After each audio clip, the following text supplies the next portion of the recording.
All right, let's see if this thing is working. All right, hello and welcome to the video. Once again, my name is Wade Daniel Smith, and I am a first Q or black belt candidate in Isshinryu Karate, although I am out of practice and have suffered several illnesses in my life since the last time I practiced Isshinryu Karate full time. I've also had a year and a half of training in Gracie Brazilian Jiu Jitsu. All right, so this video is about the top 10 most devastating self-defense moves from Isshinryu Karate. This is for real life or death fighting to save your life in a self-defense situation. This is not for street fighting, and it's certainly not for sport fighting. This is for only use this stuff if your life is about to be lost. All right, so number 10 is your basic full power groin kick, which I think everybody is familiar with. But this is considered a stunning or distracting maneuver. But full power front thrust kick straight into a grown man's nuts is going to double him over pretty easily. And then you can kick him in the face to finish him off or whatever. So, that's self explanatory, and I'm pretty sure everybody knows that one. But then after this, they start to become pretty advanced. So then the next one that's also considered a distracting or stunning strike is a cross heel stomp kick to the top of your opponent's foot or shin, but especially the top of their foot. You will break the bones in their foot if you do that correctly. And then, of course, by then you can run away or whatever if you need to. Because one of the reasons why they have a 1.5 mile run as part of the black belt requirement in Isshinryu Karate is if you're outnumbered or outgunned enough, your best bet might just be to run away. So if I remember right, you had to be able to run 9.5 minutes, 1.5 miles. So that's a pretty good pace. Because the police department only requires 1.5 miles in 12.5 minutes. But to get a black belt in Isshinryu Karate, you got to be able to run a 9.5 minute pace for 1.5 miles. I mean, that's not world record by any stretch of the imagination, but that's trucking it. Because they want you, worst case scenario, to be able to outrun your attacker if that's the only thing you can do. All right, so I'm going to continue listing these off. The next one is going to be a forward angle kick or side thrust kick to the side of your opponent's knee, which is going to dislocate their knee and or hip. This will drop anybody. I wrote in this online forum that this would even drop Brock Lesnar, the same as it would drop a lightweight. All right, because matter of fact, it actually hurts heavyweights even more than it hurts lightweights and middleweights because they have more weight on their legs. So when you hit them in the side of their knee, it just collapses and caves in like it's nothing.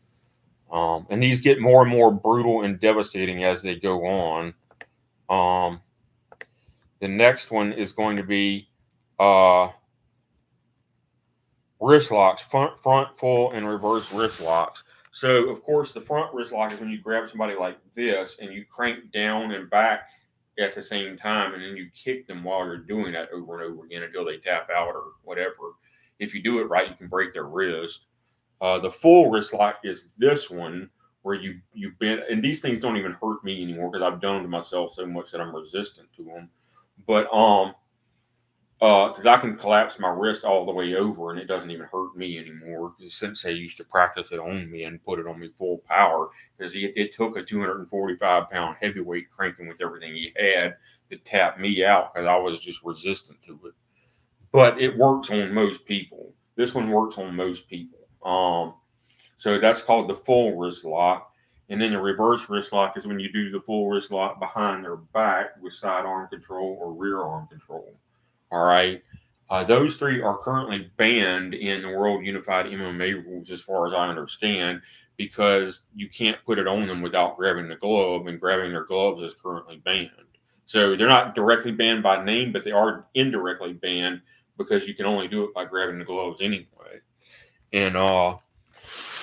And so basically you're putting the wrist lock on the person and then thrust kicking them in the torso, in the kidneys, the stomach, the groin, kicking their legs out from under them, whatever you got to do while you're cranking and kicking. So it's like once you get this on, you're like crank and kick, crank and kick, crank and kick, crank and kick. And after 4 or 5 hits, the other person is going to give up.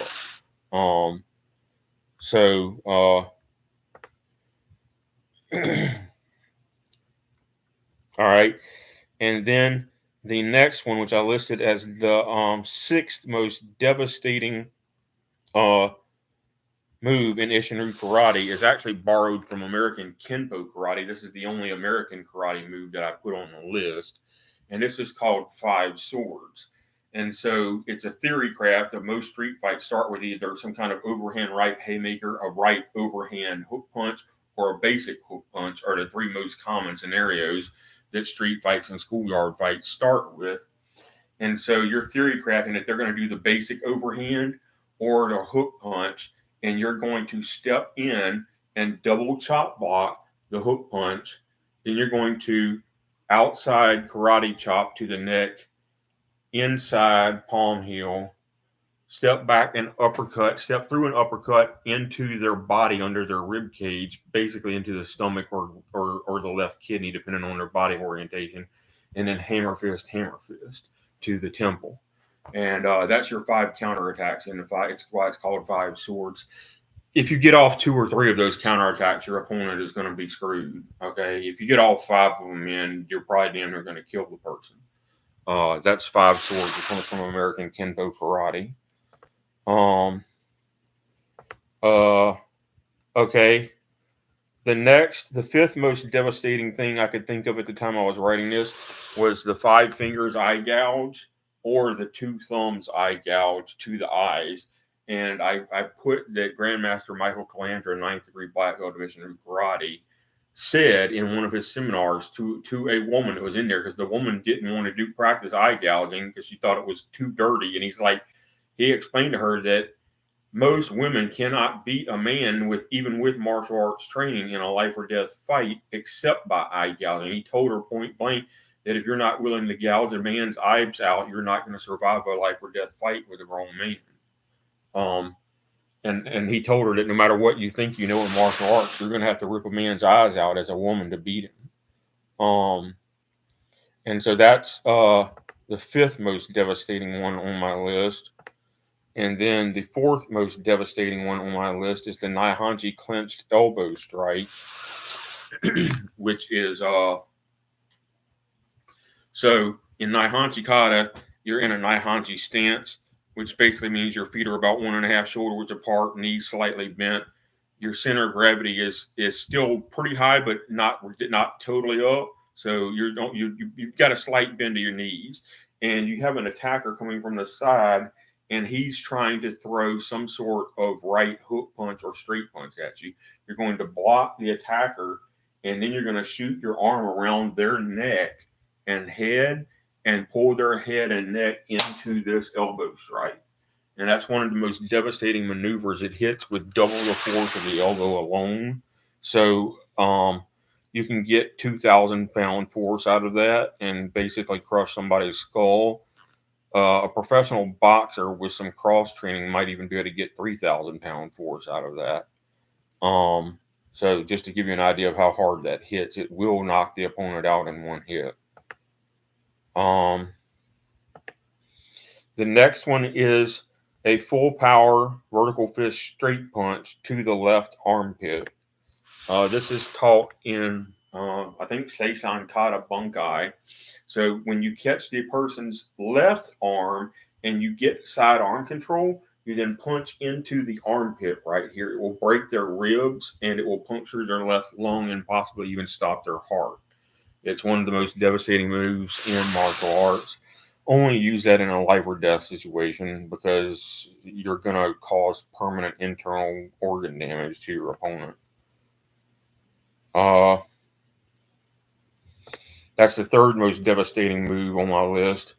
The second most devastating self-defense move on my list is a downward back kick to the groin or pelvis of a downed opponent that you're trying to finish off so that you can then engage your second or third attacker. So in a demo, what happens is your first attacker is actually grabbing you from behind and you're distracted by the front attackers. So he grabs you from behind. You're going to bend over and grab his front leg between your own legs and drag it up. You're going to break his grip by bending over, and you're going to grab his front leg and drag it up. And then you're going to step back and downward back kick into his groin, which is going to break his pelvis and probably destroy his femoral arteries, and he's going to bleed to death on the spot before an ambulance even shows up. And again, only do that in a life or death fight, preferably only if you're outmatched 2 or 3 to 1, because it will probably kill the opponent, and it will certainly cripple them. And then the single most easiest and devastating attack that you can do in a life or death fight is a simple throat jab, which can be a horizontal twist punch to the larynx, or it can be a web hand strike with this bone of your hand hitting the larynx and crush the larynx. And I can punch about 1,000-pound punch when I throw my whole body into it, which is enough to probably break their neck in addition to crushing their esophagus and larynx. So the person will probably die and choke to death before an ambulance even arrives. And once again, only use that in a life or death situation. And then runner-up is, of course, the as a honorable mention is the reverse neck breaker. But I have another honorable mention because I forgot one that should have been on the list in the first place. But a reverse neck breaker is, again, some sort of hook punch or overhand coming in. And this time you're going to inside parry and pass the outside of the person's standing guard with a windmill block. And then you're going to take your left hand and slip around their neck as your right hand has caught their hand. So you have a form of sidearm control. And you go into reverse neck breaker position. Your arm wraps around the bottom of their neck, and then you can crank up and finish them off. I don't know what the heck is going on. Just 1 second.